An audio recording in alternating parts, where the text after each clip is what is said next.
I went to school for undergrad at University of Notre Dame, and one of the things that I fully recognize they help to foster is a curiosity and love of liberal arts.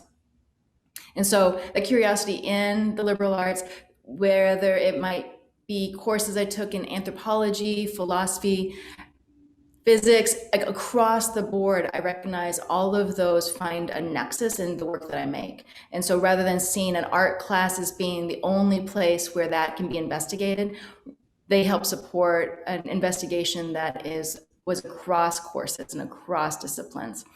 And that's something that I still go back to today. And so I research a lot behind the objects that I draw or the materials I choose, and I look for humanity. And I fully recognize that a lot of that dates back to my experience in undergrad.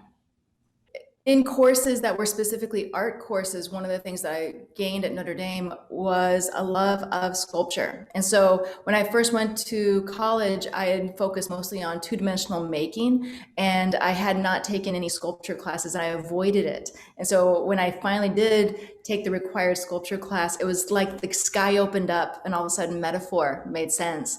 And the tinkering I had done as a child had room. And so learning how to weld and learning how to be able to use the wood shop and how to cast in metal, that all of a sudden sort of turned on in my brain, connecting all of those investigations in the liberal arts, but then utilizing that bigger tool belt that the sculpture department and the art department as a whole helped me fashion.